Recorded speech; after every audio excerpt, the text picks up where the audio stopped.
لله نحمده ونستعينه ونستغفره ونعوذ بالله من شرور أنفسنا ومن سيئات أعمالنا من يهده الله فلا مضل له ومن يضلله فلا هادي له وأشهد أن لا إله إلا الله وحده لا شريك له وأشهد أن محمدا عبده ورسوله يا أيها الذين آمنوا اتقوا الله حق تقاته ولا تموتن إلا وأنتم مسلمون يا أيها الناس اتقوا ربكم الذي خلقكم من نفس واحدة وخلق منها زوجها وبث منهما رجالا كثيرا ونساء واتقوا الله الذي تساءلون به والأرحام إن الله كان عليكم رقيبا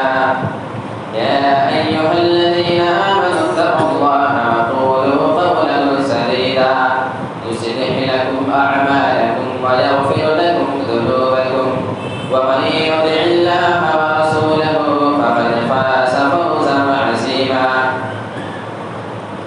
أما بعد فإن خير الحديث كتاب الله وخير الهدي هدي محمد صلى الله عليه وسلم وشر الأمور محدثاتها وكل محدثة بدعة وكل بدعة ضلالة وكل ضلالة في النار. أعوذ بالله من الشيطان الرجيم. بسم الله الرحمن الرحيم. قاف القرآن المجيد بل عجبوا أن جاءهم منذر منهم فقال الكافرون هذا شيء عجيب أإذا متنا وكنا ترابا ذلك رجع بعيد قد علمنا ما تنقص الأرض منهم وعندنا كتاب حفيظ بل كذبوا بالحق لما جاءهم فهم في أمر مريج أفلم ينظروا إلى السماء فوقهم كيف بنيناها وزيناها وما لها من فروج والأرض مددناها وألقينا فيها رواسي وأنبتنا فيها من كل زوج بهيج تبصرة وذكرى لكل عبد منيب ونزلنا من السماء ماء فأنبتنا به جنات وحب الحصيد والنخل باسقات لها طلع نضيد رزقا للعباد وأحيينا به بلدة ميتا وكذلك الخروج كذبت قبلهم قوم نوح وأصحاب الرس وثمود وعاد وفرعون وإخوان لوط وأصحاب الأيكة وقوم تبع كل كذب الرسل فحق وعيد أفعينا بالخلق الأول بل هم في لبس من خلق جديد. وقال الله تبارك وتعالى في موضع آخر بسم الله الرحمن الرحيم لئن شكرتم لأزيدنكم ولئن كفرتم إن عذابي لشديد. رب اشرح لي صدري ويسر لي أمري واحلل عقدة من لساني يفقهوا قولي رب زدني علما آمين. محترم بزرگان دین، نوجوان ساتھیوں، عزیز بچوں، پردہ نشین خواتین اسلام پیاری ماؤں میں تمام طرح کی تعریف اس اللہ وحدہ لا شریک کے لیے لائق و زیبا ہے جس کی بے شمار نعمتیں ہم اور آپ استعمال کر رہے ہیں. قدم قدم پہ ہر سانس پہ ہم اللہ کی نعمت کا استعمال کرتے ہیں. اگر ہم اللہ رب العالمین کی نعمتوں کو گننا چاہیں اور شمار کرنا چاہیں کہ ہمارے اوپر اللہ کی کون سی نعمت ہے تو سچ یہ ہے کہ ہم اسے شمار میں نہیں لا سکتے، ہم کاؤنٹ نہیں کر سکتے. اور یہ بات خود اللہ رب العالمین نے قرآن مجید کے اندر ذکر کیا ہے، وَإِن تَعُدُّوا نِعْمَةَ اللَّهِ لَا تُحْصُوهَا، اگر تم اللہ رب العالمین کی نعمتوں کو شمار میں لانا چاہو، اگر گننا چاہو تو گن نہیں سکتے۔ اور اللہ رب العالمین نے یہ جو ساری نعمتیں دی ہیں، ان نعمتوں کے بدلے میں اللہ رب العالمین نے اپنا شکر مانگا ہے۔ نعمت کی ناشکری اللہ رب العالمین کو گوارا نہیں ہے، اس لیے کہ آپ قرآن مجید میں جگہ جگہ پر دیکھیں گے کسی نعمت کا اللہ نے ذکر کیا، اسے بتایا کہ یہ اللہ کی نعمت ہے، تو اس کے بعد اللہ نے کہا کہ تم پھر شکر ادا کیوں نہیں کرتے۔ پھر کسی اور نعمت کا آگے چل کر کے ذکر ہوا، پھر اللہ رب العالمین نے فرمایا کہ انسان کتنا ناشکر ہے۔ کہیں اور کسی نعمت کا ذکر کیا، اس کے بعد اس کے بارے میں اس کی گہرائی کو بتایا، پھر آگے اللہ نے اس بات کا اشارہ کیا کہ کیا تم اللہ کا شکر ادا نہیں کرتے۔ یعنی مختلف انداز میں اللہ رب العالمین نے اپنی نعمتوں کے شکر کی طرف مارا ہے۔ اور ایک روایت صحیح مسلم کی ہے، مومن کا معاملہ بڑا عجیب ہے۔ اللہ کے رسول صلی اللہ علیہ وسلم فرماتے ہیں عجبا لامر المؤمن، کہ مومن کا معاملہ بڑا عجیب و غریب ہوتا ہے۔ کیوں؟ ان امرہ کلہ، ہر معاملہ اس کا خیر اور بھلائی کا ہوا کرتا ہے۔ یہ صرف اور صرف مومن بندے کے ساتھ ہوتا ہے۔ وَلَيْسَ ذَلِكَ لِأَحَدٍ إِلَّا لِلْمُؤْمِنِ، اور یہ معاملہ جو ہر چیز میں جس کے لیے بھلائی ہی رکھی گئی ہے، یہ مومن کے علاوہ کسی اور کو میسر نہیں ہوتا ہے۔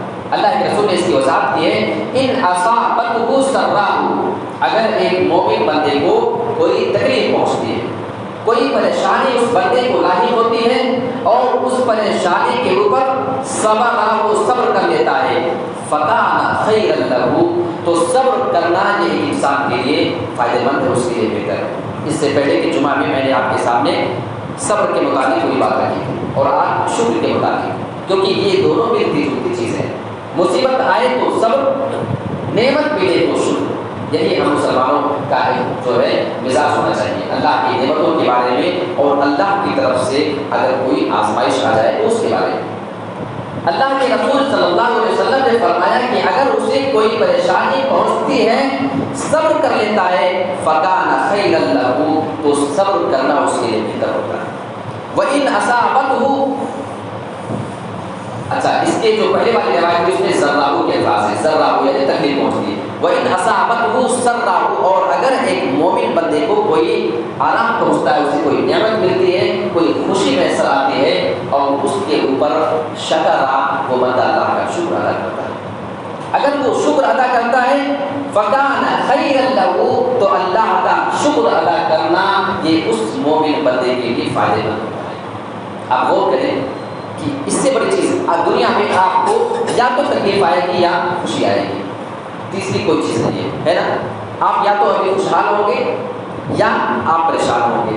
اگر آپ پریشان ہیں، آپ پر کوئی مصیبت آئی ہے، اللہ کے رسول نے فرمایا اگر آپ مومن ہیں، اگر آپ مسلمان ہیں، اللہ پہ ایمان رکھنے والے ہیں، اور آپ اس مصیبت کے اوپر جو آپ کے اوپر آئی ہے، آزمائش جو آپ پر چل رہی ہے، صبر کر لیں، آپ کے لیے بہتر ہے۔ صبر کا بدلہ آپ کو اللہ قیامت کی جنت کی شکل میں دے سکتا ہے۔ جی یہ صحیح حدیثوں سے ثابت ہے۔ اور اگر آپ مومن ہیں، آپ پہ اللہ کی کوئی نعمت آئی ہے، اگر پریشانی نہیں ہے تو آپ خوشحال ہوں گے، اور ایسی صورت میں اگر آپ اللہ کا شکر ادا کر لیتے ہیں تو یہ بھی آپ کے لیے بہتر ہے۔ شکر کرنے والے کو اللہ اور بڑھا کر کے دیتا ہے۔ اللہ رب العالمین نے فرمایا لئن شکرتم لازیدنکم، اگر تم میرا شکر ادا کرو گے تو میں تمہیں اور زیادہ بڑھا کر کے دوں گا۔ اور یہ بڑھا کر دینا دنیا میں بھی ہو سکتا ہے، آخرت میں بھی اس کا آپ کو بدلہ انشاءاللہ مل سکتا ہے۔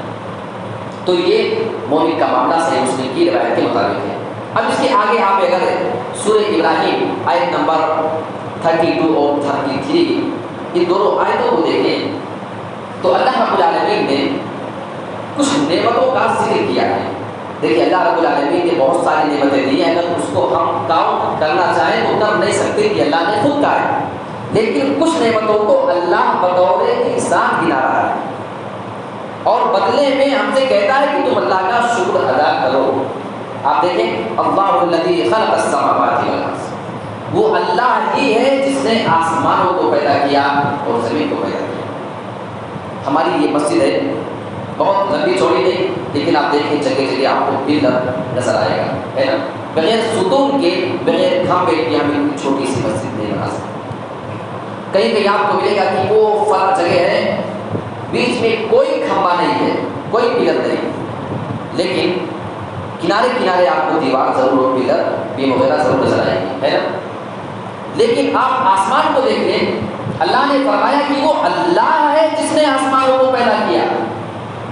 اس مسجد کو بنانے والے، ہمارے اور آپ کی بلڈنگ اور گھر مکانات کو بنانے والے انسان ہوتے ہیں، ان کی وہ سسٹم ان کا نہیں ہو سکتا جو اللہ رب العالمین کے بنانے کا ہے۔ آپ آسمان کا سفر کرتے چلے جائیں، آپ فلائٹ میں بیٹھ کر کے سفر کر لیں، آپ لانے کے ذریعے اس کا معائنہ کروا لیں، کہیں آپ کو کوئی پلر، کوئی ستون، کوئی کھمبا نہیں نظر آئے گا۔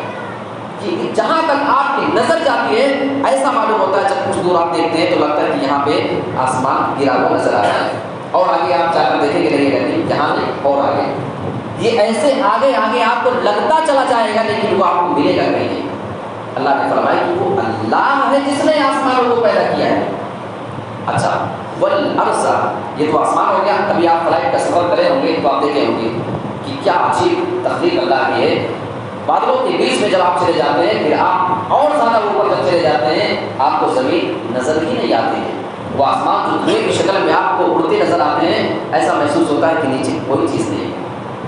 تو یہ اللہ رب العالمین کی کاریگری، آپ ایک ایک چیز کو دیکھیں آپ کو نظر آئے گی۔ اللہ نے فرمایا کہ اس نے زمین کو تمہارے لیے پیدا کیا۔ چلو آسمان کو تو ہم ٹھیک سے اس کا معائنہ نہیں کر سکتے، زمین پہ تو چلتے ہو، زمین پہ چلو اور دیکھو کہ اللہ رب العالمین نے زمین کی تخلیق کس انداز میں کی ہے۔ زمین پہ آپ کو پہاڑ بھی ملے گا، زمین پہ آپ کو سمندر بھی ملے گا، آپ کو جنگل، بیابان، صحرا، آپ کو ویران جگہیں، آپ کو کنکریلی جگہیں، آپ کو ریت والی جگہیں، ہر طرح کی چیز آپ کو زمین کے اندر مل جائے گی۔ اچھا ایک چیز کا ذکر اللہ رب العالمین نے قرآن مجید میں خاص طور سے سورہ غاشیہ، جس کو ہر جمعے کی نماز میں آپ سنتے ہیں، آپ اس پہ غور کریں تو عربوں کے بارے میں اللہ نے ایک بڑی شاندار بات دی۔ افلا ينظرون الى الابل كيف خلقت، کیا یہ عرب والوں کو اللہ اس وقت کہہ رہا ہے کہ یہ لوگ دیکھو ان کے پاس جو چیزیں وہ دیکھتے تھے اسی کا ذکر اللہ نے کیا ہے۔ عرب کے اندر سب سے زیادہ کون سا جانور پایا جاتا تھا سواری کے لیے؟ اونٹ پایا جاتا تھا۔ اس کی وجہ کیا ہے؟ اگر اللہ تعالیٰ عربوں کو اونٹ کے علاوہ گھوڑا، خچر، ٹھیک ہے، یہ سارے سواریاں دے دیتا اس ٹائم پہ کہ اس کے ذریعے تمہیں سفر کرنا ہے تو کیا نقصان ہوگا ہوتا معلوم ہے؟ اللہ نے اونٹ ہی ان کے لیے کیوں بنایا تھا؟ خاص طور پہ سفر کرنے کے لیے۔ جانتے ہیں اللہ نے فرمایا افلا ينظرون الى الابل كيف خلقت، کیا یہ اونٹ کو نہیں دیکھتے کہ کیسے اس کی پیدائش ہوئی ہے؟ اب آپ کہیں گے اونٹ کو کیا دیکھنا ہے، اونٹ کو تو ہم دیکھ رہے ہیں، ایسی بات یہ نہیں کہ صرف آپ اونٹ کو دیکھ لو، یہ عربوں کو اللہ کہہ رہا ہے کہ اونٹ تم پالتے ہو، بچپن سے اس کو دیکھتے آتے ہو، اور سفر تم کئی کئی میل کا کر لیتے ہو، یہاں سے ملک شام، وہاں سے وہاں، مکہ سے مدینہ، نہ جانے کہاں کہاں چلے جاتے ہو اونٹ پہ سفر کر کے، کبھی دیکھا نہیں اونٹ کو کہ کیسے اللہ نے اس کو پیدا کیا، تو کیا دیکھنا ہے اس میں؟ جانتے ہیں اللہ کہنا یہ چاہ رہا ہے کہ ذرا دیکھ لو کبھی کہ اونٹ کو اللہ نے کتنا طاقتور بنایا ہے۔ اس کی طاقت کا انداز آپ جانتے ہیں؟ اونٹ کے علاوہ جتنے جانور جو سامان ڈھونے والے ہوتے ہیں، جو مزدوری کرنے والے جانور جتنے ہوتے ہیں، جیسے خچر، گھوڑے، ٹھیک ہے، گدھے، آپ ان کے اوپر جب سامان لاتے ہیں، گھوڑا ہو گیا، خچر ہو گیا، گدھا ہو گیا، تو آپ دیکھے ہوں گے کہ ان جانوروں کو کھڑا کر کے سامان لانا جاتا ہے۔ کیوں؟ کیونکہ اگر ان کو بٹھا دیا جائے پہلے، پھر اس کے بعد بہت سامان لا دیا جائے تو ان کی اتنی طاقت نہیں ہے کہ اس کو لے کر کے اٹھیں، سمجھ رہے ہیں؟ لیکن آپ اونٹ کو دیکھیں، اونٹ پہ کیسے سامان لاتا جاتا ہے، اونٹ بیٹھ جاتا ہے، بیٹھ جائے گا، لادتے رہو جتنا لا سکو، اس کی طاقت کا اندازہ نہیں۔ آپ جتنا سامان اس کے اوپر لادنا چاہیں لاد دیں، پھر آپ جب اس کو اٹھنے کے لیے کہیں گے یا جو اس کے لیے اشارے ہوتے ہیں، آسانی کے ساتھ اٹھتا ہے اور وہ پورا کا پورا سامان اٹھا کر کے لے جا کر کے اپنی منزل تک پہنچا دے۔ تو یہ اونٹ کی طاقت کا ہے۔ اللہ نے فرمایا کہ کیا تم اونٹ کو نہیں دیکھتے کہ اس کو اپنے کتنا طاقت بنایا ہے؟ اور کیا دیکھنا ہے ان کے بارے میں خاص پوائنٹ عربوں کے لیے؟ سفر مہینوں کا کیا کرتے تھے؟ آپ جانتے ہیں کہ وہ صحرا تھا، کیا ہے عرب میں زیادہ ریت ہے، وہاں پہ سمندر اور پانی کی چیزیں زیادہ نہیں ہیں، معلوم ہے نا، ٹھیک ہے، پانی کی قلت والی جگہ ہے وہ، آپ کہیں مل جائیں گے آپ کو صرف ریگستان نظر آئے گا، پانی کہاں ملے گا؟ تو عرب کے لوگ جو مکہ سے پانی کا انتظام اپنے لیے پینے کا کر کے سفر میں لے کر کے چلتے تھے، ظاہر سی بات ہے آپ جس سواری پہ بیٹھ کر کے جائیں گے تو اس سواری کو بھی تو پانی کی ضرورت ہے نا، وہ جانور کو، اگر گھوڑے خچر ہوتے نا تو ان کو مہینوں کا سفر کرنا ہوگا، پکا 20 دن کا سفر، تو جو پانی لے کر کے چلتے نا وہ ان کے یہ جانور پی جاتے، گھوڑے، اونٹ، خچر، اونٹ نہیں، اونٹ کے علاوہ۔ تو آپ سوچیں گے اونٹ بھی تو پانی پیتا ہے، لیکن اونٹ کا معاملہ یہ ہے، اتنا کرشمائی جانور اللہ نے اس کو بنایا ہے اور یہ عربوں کو دیا تھا اس نے، اللہ رب العالمین نے سفر کرنے کے لیے۔ اونٹ کا معاملہ یہ ہے کہ اس کے بارے میں آپ جانتے ہوں گے کہ ایک بار جو اونٹ پانی پی لیتا ہے تو 10 دن تک اس کو پھر پانی پینے کی ضرورت نہیں پڑے گی، اگر اسے لگے کہ ہمیں نکلنا ہے تو اتنا پانی وہ پی لیتا ہے کہ 10 دن تک اگر وہ پانی نہ پیے تو کوئی بات نہیں ہے، چل جائے گا، یہ تو 10 دن ہو گیا۔ اب اس کے اندر ایک تھیلی ہوتی ہے، وہ 10 دن کا ایکسٹرا پانی پی کر کے اس تھیلی میں سیو کر لیتا ہے، جمع کر لیتا ہے، 20 دن ہو گیا، ٹھیک ہے۔ اب 20 دن تک 10 دن تک تو اس کو پیاس نہیں لگے گی، سفر کرتا جائے گا، پھر 10 دن کے بعد اگر پیاس لگے گی تو وہ جو تھیلی میں پانی جمع کیا ہے اس کو وہ استعمال کرتا ہے، نکال کر کے اپنا وہ جیسے بھی سسٹم میں پیتا ہے، 20 دن ہو جائے گا۔ اب اگر 20 دن سے زیادہ بھی سفر ہے، اور ہوتا تھا عربوں کا سفر اس ملک سے اس ملک، یہاں سے وہاں، نہ جانے کہاں کہاں، اور بیچ میں کوئی پانی کا انتظام نہیں، جو پانی ہوتا وہ خود وہ لوگ اپنے لیے استعمال کرتے پینے کے لیے۔ 20 دن کے بعد اگر اسے پیاس لگے گی تو آپ نے اونٹ کی گردن کے اوپر، اس کی پیٹھ کے اوپر، گردن کے پیچھے پیٹھ کے اوپر دیکھا ہوگا ابھری ہوئی ایک چیز ہوتی ہے، کوہان جس کو بولتے ہیں، ہے نا، اونٹ کا کوہان دیکھا آپ نے، وہ کیا ہوتا ہے؟ وہ چربی ہوتی ہے، ہڈی نہیں ہوتی ہے، کیا ہوتی ہے؟ چربی۔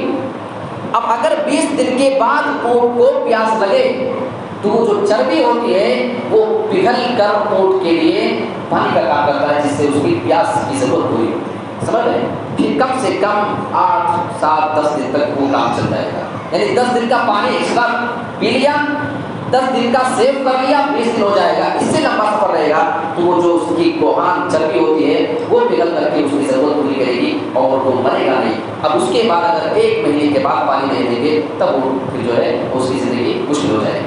تو آپ غور کریں، اللہ فرما رہے افلا ينظرون الى الابل كيف خلقت، یہ اونٹ کو نہیں دیکھتے۔ اب سمجھ میں آیا کہ اونٹ کو کیا دیکھنا ہے؟ سفر تم مہینوں کا کرتے ہو اونٹ کے اوپر بیٹھ کر کے، اور جانتے ہو کہ 20 دن تک ہمارا اونٹ پانی نہیں پیتا ہے، ایسے چل جا رہا ہے، کس نے پیدا کیا اس کو؟ اللہ نے پیدا کیا۔ ایک بار غور کر لیتے تو ایمان لے آتے۔ اچھا چلو اونٹ کو دیکھ کر کے سمجھ میں نہیں آتا، افلا ينظرون الى الابل كيف خلقت وَإِلَى السَّمَاءِ كَيْفَ رُفِعَتْ، اللہ نے فرمایا کہ اونٹ کو دیکھ کر سمجھ میں نہیں آتا ہے، آسمان دیکھ لو، مہینوں کا سفر کرتے ہو لیکن کہیں آسمان گرتا نظر نہیں آتا ہے، کہیں کوئی بیچ میں کھمبا، کوئی پلر بیچ میں نظر نہیں آتا ہے، آسمان دیکھ لیتے تو ایمان لانے کے لیے کافی ہو جاتا، اس سے بھی سمجھ میں بات نہیں آتی۔ اللہ نے فرمایا افلا ينظرون الى الابل كيف خلقت والى السماء كيف رفعت والى الجبال كيف نصبت۔ وہ چلتے تھے، پہاڑی علاقے تھے کہ نہیں تھے، وہاں تھے نا پہاڑ عربوں میں، اللہ نے فرمایا کہ پہاڑ دیکھ لیتے تو ایمان لے آتے۔ کس طریقے سے آپ کے یہاں پہاڑ واقعی حیرت ہوتی ہے کہ کس نے اتنے اونچے اونچے پتھر اٹھا کر کے ان پہاڑوں پہ رکھے ایسے انداز میں۔ اللہ اکبر، جب ہم سفر کرتے ہیں پہاڑوں کو دیکھتے ہیں، اگر یہ آیت ہمارے ذہن میں آ جائے تو ہم اسی وقت کہتے ہیں کہ اللہ واقعی تو ان ساری چیزوں کا پیدا کرنے والا ہے۔ اچھا پہاڑ دیکھ کر سمجھ نہیں آتا، اللہ نے فرمایا وَإِلَى الْأَرْضِ كَيْفَ سُطِحَتْ، کیا زمین پہ چلتے نہیں؟ اتنے لمبے لمبے سفر کرتے ہو، یہاں سے وہاں، وہاں سے یہاں، زمین حالانکہ آپ کو گول، مطلب جو سائنس بتاتی ہے زمین گول ہے نا، ٹھیک ہے گول، لیکن آپ مہینوں تک سفر کر کے چلے جاؤ آپ کو وہ گولائی والی چیز صرف دکھے گی نہیں۔ جیسے فٹ بال گول ہوتا ہے، اس کے اندر اگر آپ پانی بھر کے ہلا دو تو کیا ہوگا؟ صاف ایسے مل جائے گا ایک دوسرے سے، وہ پانی ایک جگہ سے ملے گا، لیکن زمین گول ہونے کے باوجود آپ چلتے چلے جائیں وہ گولائی والی چیز نہیں دکھے گی نہیں آپ کو۔ اور اسی طریقے سے کبھی آپ نے یہ نہیں دیکھا ہوگا کہ زمین گول ہے تو کہیں ہلے تو سمندر کا پانی چھلک کر کے آپ کے گاؤں میں آ جائے، ایسا ہوا نہیں ہوتا۔ ہاں باڑھ آ جائے، سیلاب آ جائے، وہ ایک میٹر الگ ہے، لیکن کبھی ایسا نہیں ہوا کہ زمین گول ہے اور یہ زمین ایسے اور وہاں کا پانی چھلک کر کے اس ندی کا آپ کی مسجد میں آ گیا ہو، کبھی ایسا نہیں۔ ایک سسٹم کے تحت اللہ نے بنایا ہے۔ اللہ نے فرمایا کہ کیا یہ زمین کو نہیں دیکھتے؟ اچھا زمین کو اللہ رب العالمین نے پہاڑ بنانے کے باوجود، اس میں جنگل بنانے کے باوجود، سمندر بنانے کے باوجود ہمارے لیے بچھونے کے لیے بچھاتے ہیں۔ آپ دیکھ لیں زمین کو چلتے جائیں اور اللہ رب العالمین کی کاریگری کے اوپر ایمان لاتے جائیں۔ تو یہاں پہ اللہ رب العالمین نے فرمایا کہ اس نے آسمان پیدا کیا اور زمین پیدا کیا۔ وَأَنزَلَ مِنَ السَّمَاءِ مَاءً، اور اللہ رب العالمین نے آسمان سے پانی نازل کیا۔ کچھ رپورٹ آئی تھی ایک بار کہ اگر تھوڑی سی بارش نازل کرنے کے لیے اگر ہم سائنس کی ٹیکنالوجی کا استعمال کرتے ہیں، اگر بارش نازل کرنا چاہیں، ہوتا نہیں کہ وہ شام دے کر کے بارش نازل، تو اس میں بہت لمبا خرچہ انسان کا پڑتا ہے، سمجھ لیں۔ جبکہ اللہ رب العالمین کی مرضی سے جب وہ آسمان سے بارش نازل ہوتا ہے تو فری اور فوکر میں وہ ساری چیزیں ہمارے پاس آ جاتی ہیں، اور کبھی بھی اللہ رب العالمین نے ہم سے اس کا کوئی ریٹ نہیں مانگا ہے۔ یہ فین چل رہا ہے، بجلی چل رہی ہے، ہمیں ہر مہینے اس کا بل پے کرنا پڑتا ہے کہ نہیں؟ کبھی فری میں یہ چیزیں نہیں ملتی۔ اللہ فرما رہا ہے یہ ساری کی ساری چیزیں اللہ نے آپ کے لیے بنائی۔ اس کے آگے اللہ نے فرمایا وَسَخَّرَ لَكُمُ الشَّمْسَ وَالْقَمَرَ دَائِبَيْنِ، اللہ رب العالمین نے تمہارے لیے سورج اور چاند کو بنایا، وہ برابر چلتے رہتے ہیں۔ آپ سورج کو دیکھتے ہیں اپنے ٹائم پہ نکلتا ہے، چاند کو دیکھتے ہیں وہ اپنے وقت پہ نکلتا ہے، اور برابر یہ تمہارے لیے چلتے رہتے ہیں، ایک دوسرے کے پیچھے چلتے ہیں۔ اور حیرت کی بات یہ کہ کبھی ٹکراتے نہیں، کبھی ڈسبیلنس نہیں ہوتے۔ جبکہ ہمارے یہاں بہت ساری چیزیں ایسی جو چل رہی ہیں، کتنی بھی ترقی ہو جائیں، کبھی کبھی فلائٹ کی ٹکر ہو جاتی ہے، کبھی کبھی راکٹ کی ٹکر ہو جاتی ہے، وغیرہ وغیرہ، کبھی کبھی ٹرینیں ٹکرا جاتی ہیں۔ یہ انسانوں کی بنائی ہوئی چیزیں ہیں، وہ اللہ کی کاریگری ہے کہ جب سے ان چیزوں کو اللہ نے بنایا وہ اپنا کام مسلسل کر رہے ہیں، لیکن کبھی ان کے درمیان کوئی ٹکر نہیں ہوا۔ اور یہ سورج کے گولے سے جو روشنی، جو گرمی ہم حاصل کر رہے ہیں، ہماری فصلوں کو کتنا فائدہ اس سے ہوتا ہے، ہمارے پیڑ پودے کے لیے کتنے مفید ہیں، یہ ساری کی ساری چیزیں ہمیں مل رہی ہیں۔ ہم یہ لائٹ جلا رہے ہیں، میٹر کے اندر اس کا بھی مل رہا ہوگا، لیکن یہ سورج کی روشنی جس سے پوری دنیا کے لوگ فائدہ اٹھا رہے ہیں، کبھی بھی اللہ رب العالمین نے اس کے اوپر کوئی آپ سے چارج نہیں مانگا ہے۔ یہ ساری کی ساری چیزیں ہم ہوگا اللہ رب العالمین کی نعمتوں کو یاد کریں اور اس کا شکر ادا کریں۔ اور اللہ نے فرمایا وَسَخَّرَ لَكُمُ اللَّيْلَ وَالنَّهَارَ، اور اللہ رب العالمین نے تمہارے لیے دن اور رات کو مسخر کر دیا، ان کو تمہارے لیے بنا دیا ہے۔ دن ہے انسان اپنی روزی تلاش کرتا ہے، رات ہے انسان تھک مان کر کے آتا ہے، اپنے سارے تھکان کو بھول کر کے انسان رات میں آسانی کے ساتھ سو جاتا ہے۔ اور اللہ نے فرمایا وَآتَاكُم مِّن كُلِّ مَا سَأَلْتُمُوهُ، اللہ نے تمہیں وہ ساری چیزیں عطا کر دی ہیں جو تم نے اللہ سے مانگا ہے، اور جو نہیں بھی مانگا نا اللہ ہم کو وہ بھی دے رہا ہے۔ یہ ساری چیزیں ذکر کرنے کے بعد اللہ فرماتا ہے وَإِن تَعُدُّوا نِعْمَتَ اللَّهِ لَا تَحْصُوهَا، لا تحصوها، اگر تم اللہ کی نعمتوں کو شمار میں لانا چاہو، کاؤنٹ کرنا چاہو تو نہیں گن سکتے۔ سورج سے کتنی نعمت ہم کو مل رہی ہے، اسی کو ہم نہیں گن پائیں گے۔ چاند سے ہم کو کتنے فائدے ہیں، ہم اسی کا کاؤنٹ نہیں کر پائیں گے۔ ایک ایک نعمت کو آپ شمار کرتے جائیں، اللہ رب العالمین فرما رہا ہے کہ تم شمار میں نہیں لا سکتے ہو۔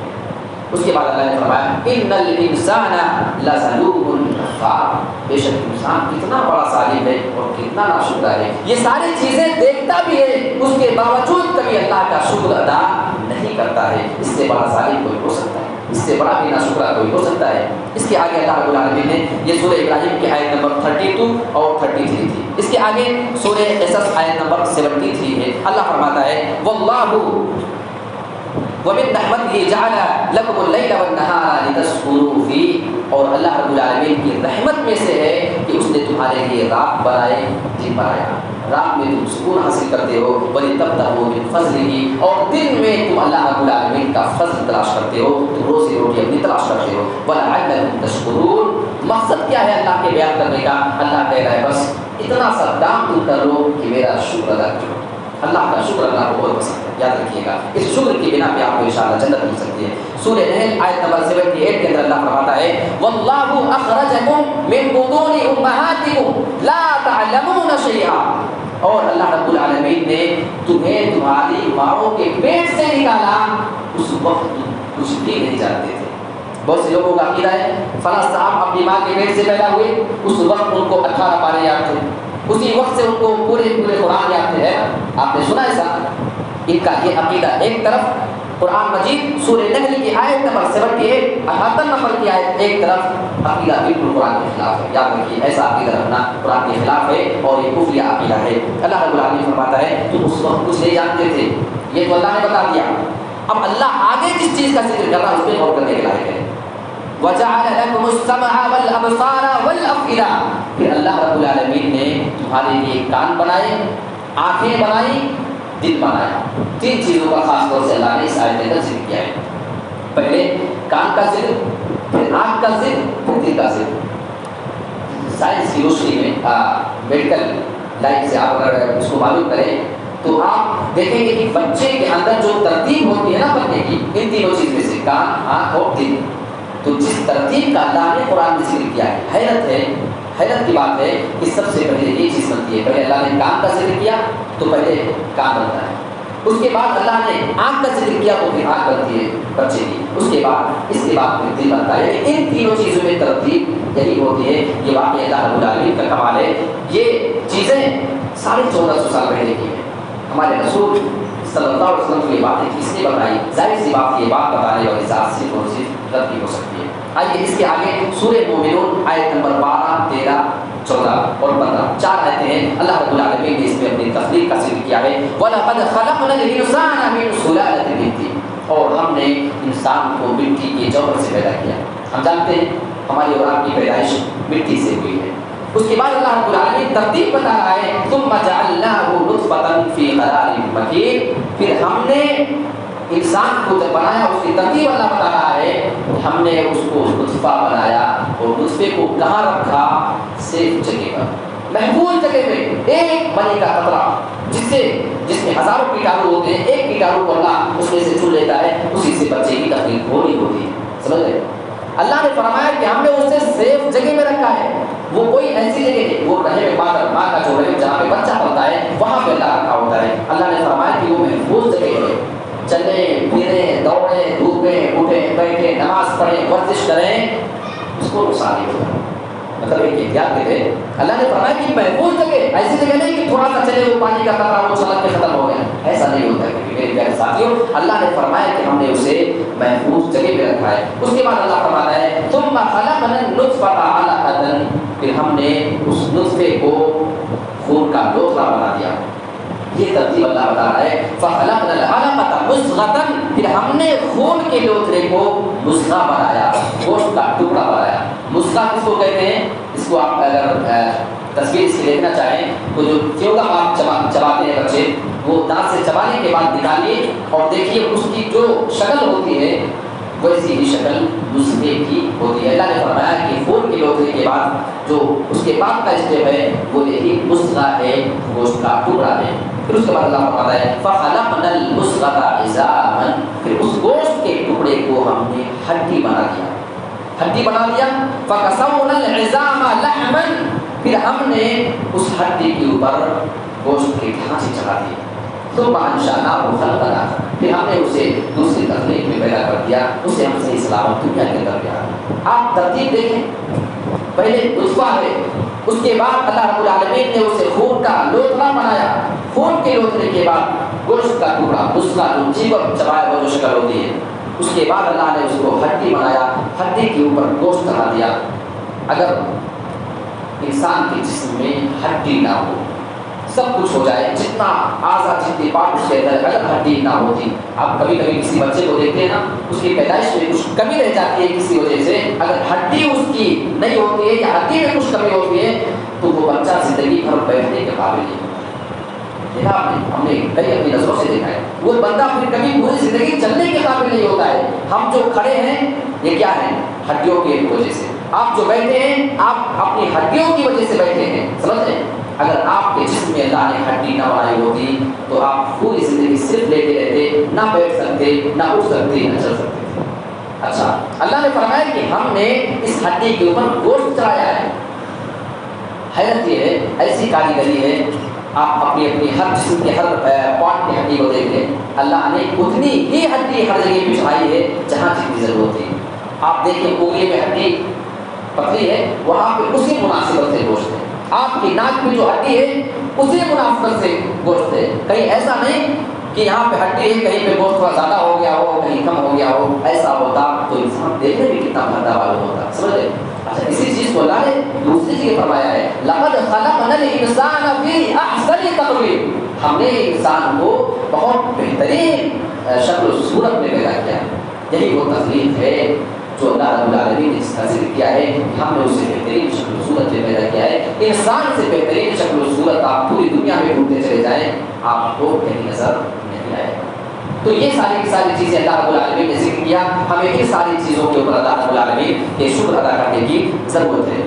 یہ ساری باتیں ذکر کرنے کے بعد اللہ نے ایک بات کا اشارہ ضرور کیا ہے، ثم انکم بعد ذلک لمیتون، یہ ساری ترتیب اللہ نے بتانے کے بعد فرمایا کہ اے انسانوں پھر اس کے بعد تم سب کو مرنا ضرور ہے۔ ایک بات اللہ نے ذکر کرنا نہیں چھوڑا، یہ ساری باتیں ٹھیک کچھ نہیں تھے، نسخے بنے وہاں سے یہ بن کر کے آئے، پیدا ہو گئے، اپنی مدت گزار ہو گئے، اس کے بعد مر کر کے ہمارے ہی پاس ان کو چل کر کے آنا ہے۔ لہٰذا ہم کچھ نہیں تھے، جب ہم وجود میں آ گئے تو وجود میں آنے کے بعد پھر مریں گے، پھر اس کے بعد اللہ رب العالمین ہم سبھی کو اٹھائے گا اور ہمارے تمام اعمال کا حساب و کتاب لے گا۔ یہ ساری چیزیں ذکر کرنے کا مقصد یہ ہے کہ ہم اللہ رب العالمین کی نعمتوں کا شکر ادا کریں۔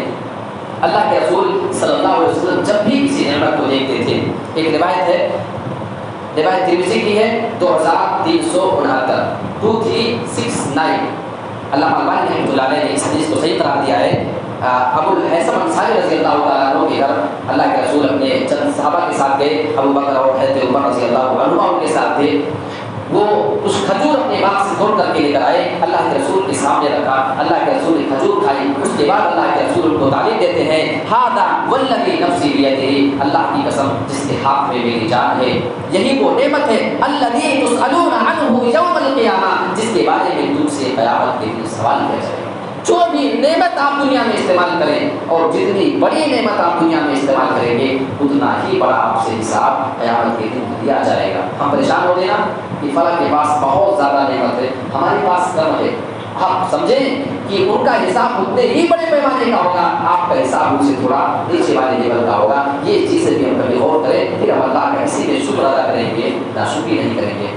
اللہ کے رسول کی حدیث کے بعد ایک آیت آپ دیکھیں، سورہ واقعہ آیت نمبر 68 سے لے کر کے 70 تک اللہ رب العالمین فرماتا ہے، افرأیتم الماء الذی تشربون، کیا تم نے پانی کو دیکھا جس کو تم پیتے ہو، اانتم انزلتموہ من المزن ام نحن المنزلون، کیا اس پانی کو تم نے بادل سے نازل کیا ہے یا اس کو ہم نازل کرنے والے ہیں؟ یقیناً اگر اس کا جواب ہم دینا چاہیں تو جواب یہ ہوگا کہ ان ساری چیزوں کو نازل کرنے والی ذات صرف اور صرف اللہ رب العالمین ہے۔ اللہ فرماتا ہے لو نشاء، اگر ہم چاہتے جعلناہ اجاجا، ہم اس پانی کو کھارا بنا دیتے۔ دیکھیے یہ اللہ رب العالمین کہہ رہا ہے، یہ جو میٹھا پانی آپ پیتے ہو پیاس بجھ جاتی ہے۔